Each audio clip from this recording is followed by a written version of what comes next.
મજાનો નાટક લઈને આવ્યા છે જે ગણિત વિશે શીખવાના ભાગરૂપે તૈયાર કરાયેલો છે.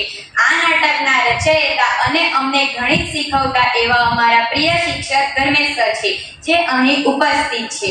આ નાટકના પાત્રો છે ધન સંખ્યાઓ, ઋણ સંખ્યાઓ, અપૂર્ણાંકો, શૂન્ય અને -1 છે. જેઓ આ સંખ્યાઓ વચ્ચે મતભેદ થાય છે અને તેઓ તકરાર કરવા લાગે છે. તકરારના અંતે શું પરિણામ આવે છે આપણે જાણીએ. તો બાળ મિત્રો, શરૂ થાય છે નાટક હમ સાથ સાથ હૈ.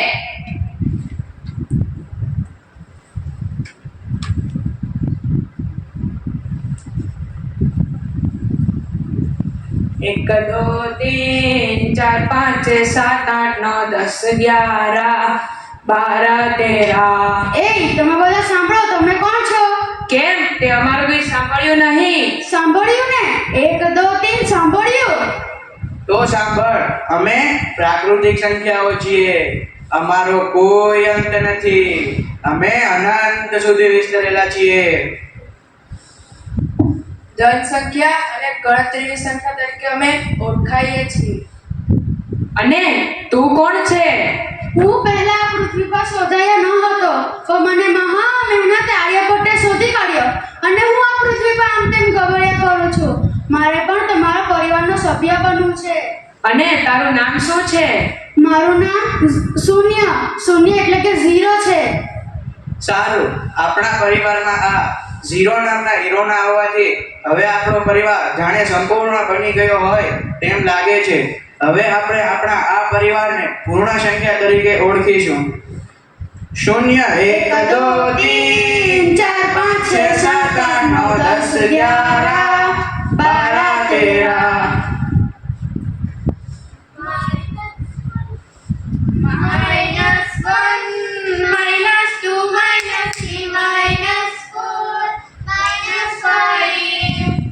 એ તમે બધા સાંભળો, તમે કોણ છો? કેમ અમારું ગીત સાંભળ્યું નહીં? સાંભળ્યું ને? અમે ઋણ સંખ્યાઓ છીએ. અમારો કોઈ અંત નથી. અમે અનંત સુધી વિસ્તરેલા છીએ. અને આ અમારા પરિવારના સૌથી મોટા ઋણ પૂર્ણાંક -1. તે અમારા પરિવારના વડીલ છે. હા, તમે બધા કોણ છો તે તો કહો. અમે પહેલા પ્રાકૃતિક સંખ્યાનો પરિવાર હતા. ત્યારબાદ અમારા પરિવારમાં આ 0 નામના હીરોના આવવાથી હવે અમે પૂર્ણ સંખ્યા તરીકે ઓળખાઈએ છીએ. હે, એટલે તમે ધર્મ પરિવર્તન કર્યું છે એમ ને? આપણી વિચારધારા વિરોધી છે. આપણે વિરોધી સંખ્યાઓ કહેવાઈએ. સાંભળો વડીલ, તમારા પરિવારમાં રહેલા 2 સભ્યો છેવટે ધનપૂર્ણાંક જ થાય છે ને? ઓછા વધતા જ થાય છે ને? હા, પણ મળતા જવાબને તો મોટી સંખ્યાનું જ ચિહ્ન લાગે. એટલે અમે તો વળી ઋણ પૂર્ણાંક જ થવાના. અમે કાંઈ ધર્મ પરિવર્તન નથી કરતા.